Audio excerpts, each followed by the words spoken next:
Welcome back to Studio F, where on Fast Times Willy B, we'll be reviewing M3GAN. Gentlemen, let's broaden our minds. Russell!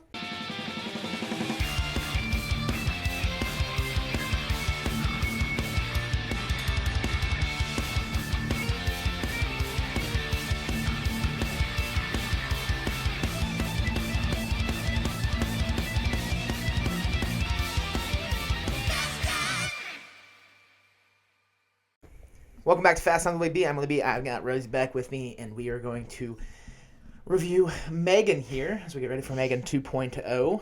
This one came out back in January of 2023. A January horror film, we know. Blumhouse likes to put out some stinkers, but we have some things to say that we liked about this movie. Some we maybe didn't. But cast-wise, or director-wise, I should say, we got Gerard Johnstone. Okay. And then cast-wise, Allison Williams and Violet McGraw are the two big names. Mm-hmm. We got, if you want to say big names, but they play Gemma and Katie, our two main characters. Violet McGraw, sister of Madeline McGraw, who we loved in The Black Phone, and I like Violet as well. She's in Doctor Sleep, along with these M3GAN movies. I think the McGraw sisters are doing great things for child acting. And then Allison Williams, I think, she's in Get Out as well, so definitely in some fun horror films. But we'll start with the good. Where do you want to start? Personally, I like the idea. Mm-hmm. Now, I know back when this came out, it wasn't a hard time trying to find new fun ideas, but I feel like now here in 2025, it's always hard trying to find a new idea. There's lots of sequels and things going on, so I kind of like the idea of just like the premise of the movie, like the whole like she works at the toy company making a new toy, and just like other pieces of technology, like something goes wrong, and so I don't know, it was something different, so I think that's probably why I liked it. But I mean, the storyline wasn't terrible, so yeah, I can agree with you, because a lot of people, when this was first coming out, a lot of people were saying, oh, it's just a female Chucky. yeah, but it's different, because Chucky... I didn't feel that way. Well, I mean, I get it in the sense of yes. a doll goes haywire and kills, but for me, Chucky is definitely more of a slasher film than this. This focused more on the thrill than the actual, slash and this killing, has more like action too in it. Yeah, but where it's definitely different is Chucky is possessed by this serial killer. Right. This one is artificial intelligence. Yeah, she's a robot. Becomes sentient. Right. Which, in my opinion, is a scary thing to think about, especially with how far artificial intelligence is coming, even in the last 2 years. Yeah. So I agree. I think it's definitely a cool concept in the sense that every day this becomes more and more of a fear. That we're maybe not too far from something like this. Yeah. I mean, Companion came out earlier this year, and that was another one where, like, the companion bot, the sex robot, basically. Yeah. And they're trying to make robotic girlfriends in real life right now. So it's stuff that you sit there and you're like, it's like Jurassic Park.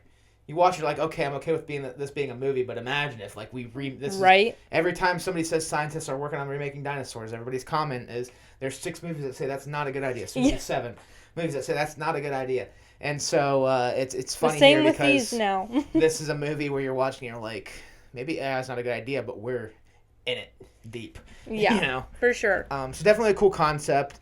I like, once again, most of our performances here. I think Allison Williams is a very underrated name, especially when it comes into this genre of horror. She was in Get Out, and I liked her a lot in Get Out, as I mentioned before. I liked her here as this aunt who's very career-driven and is now thrown into the fire and trying to figure out motherhood. I think she did a really good job at that. And you really see her arc come around in the sense that, like, by the end of it, it's Gemma above all, or Katie above all, I should say. And then Violet McGraw, I also think, did great. Like I said, love what the McGraw sisters are doing. Very, very excited to see what Madeline has in store for us with Black Phone 2.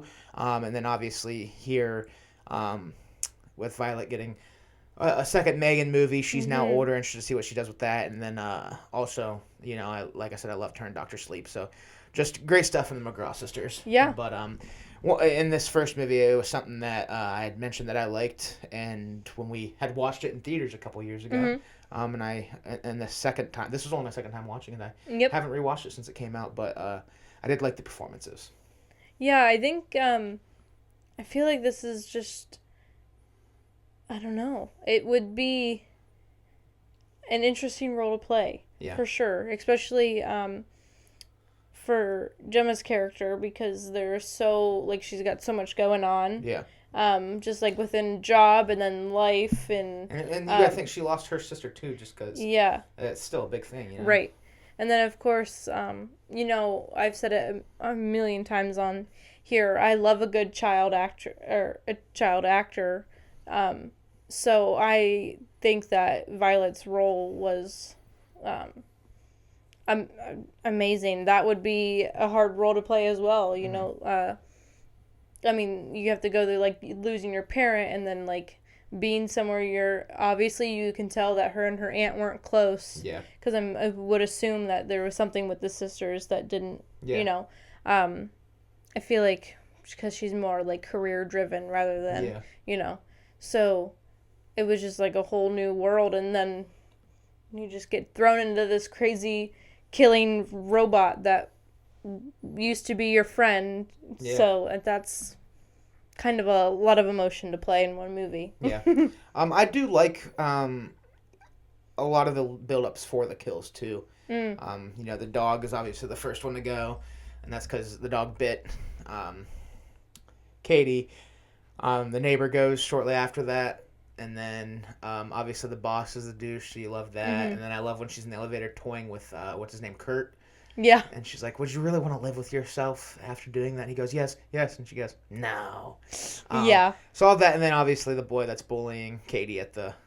I mean, they went as far as the camp. Putting a kid in front of a car, so... Yeah, that was kind of shocking to me, personally. I know it's been done before with, like, Pet Cemetery and things like that. It was a crazy scene, too, and like, that's where we get the bear crawl for the first time with Megan. And the ear and all of that. I wouldn't even call it a crawl. It was like a sprint. I don't know. That kind of freaks me out. Yeah. Like that, just like her, like, running full speed like that. And that ear ripping off, that was pretty graphic, especially like to be on a child, like that happening. So I think we get a solid showdown at the end too. Yeah. Oh yeah. The end showdown when they're in, like, her office.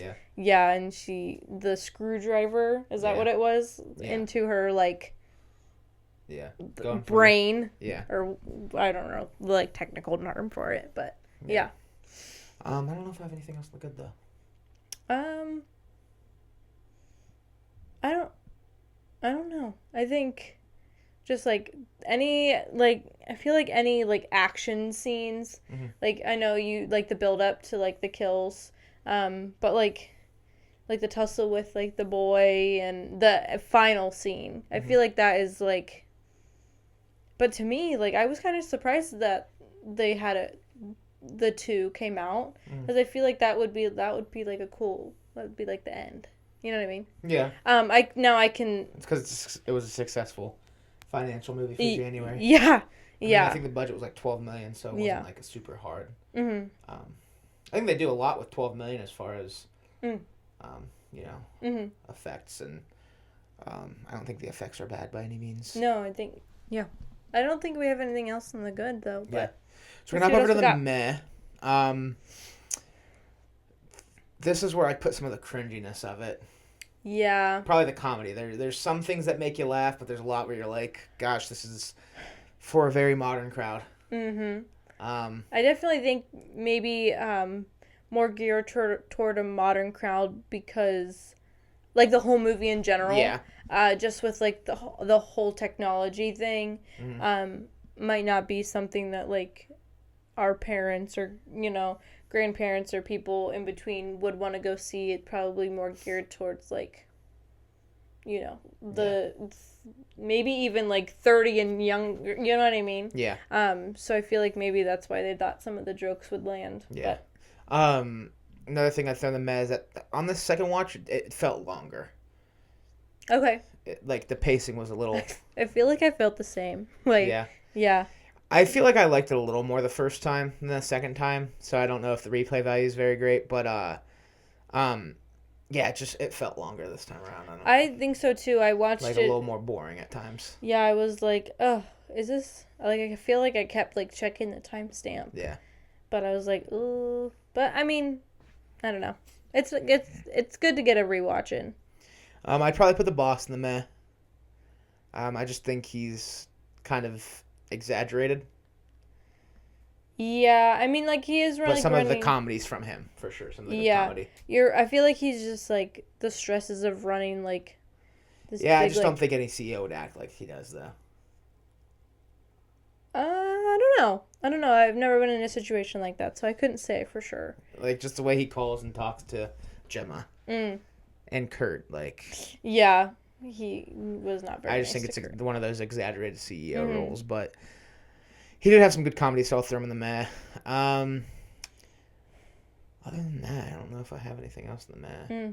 I don't think so. I don't know.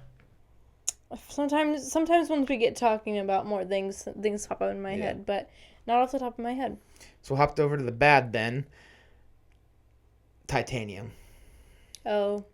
Any singing number.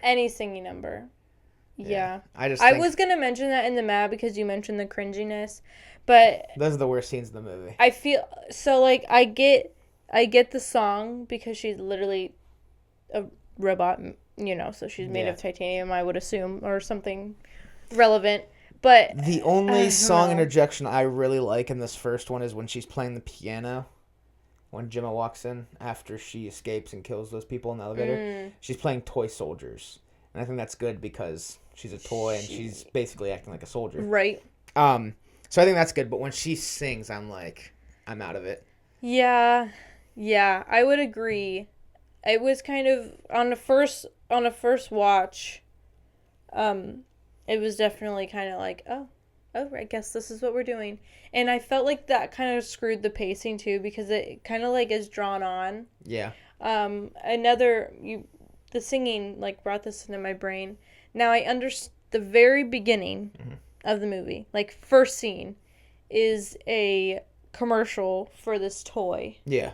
So I understand, but like I feel like that kind of like took too long. That's fair. So I didn't really enjoy like the beginning of the movie because like, but I understood it because she works for the toy company, et cetera, et cetera. But I feel like they probably could have done that in a different way, or like her working like in her office, like working on this toy, like a montage kind of video, rather than doing that. So the opening like not credits, but the opening like first thing you see is, and you're like, especially on a first watch when we first seen it in theaters, you're like, is this the movie or are we still continuing on the? But then before you had like the whole title sequence, so I don't know and I forgot about it, and we watched it again. I was like, darn it, forgot about that. I don't know if I have anything else in the bad. It's just really those singing scenes that throw me out of it. I can agree. Yeah. I did. I had a good time with this one. We can hop over to our final thoughts and ratings. What do you want to leave off with, Megan? What do you give it out of 10? I think I'm gonna leave off with saying that on a second watch, the replay wasn't there for me. Now, if I do not most, but some of my scoring based on the replay value. So this one gets a couple points knocked down for that. So I'm gonna kind of stick it in the middle of the road though, because I do enjoy like the story and all the theatrics and everything. So I'm gonna stick it at a 6. Okay, I'm gonna agree with you completely. I'm gonna go 6 out of 10 as well. I think it's decent. I think it had a lot of potential. I think it has an interesting concept. But it almost feels like has a horror comedy tone to it, and you just don't get enough of the comedy. So it kind of like leaves you wishing there was more there. For sure. But overall, it's still a movie that I had a decent time watching. Yeah. So definitely not the worst movie I've seen. So give it a 6 out of 10. Alrighty. That'll do it for Megan. Rosie, Thanks for coming on. Thank you all for watching. If you like what you're watching, check out some other videos. Hit the subscribe button or follow the social links down below. M3GAN 2.0 coming next, so make sure you stick it out for that one. But we'll talk to y'all soon. Peace. Peace and love.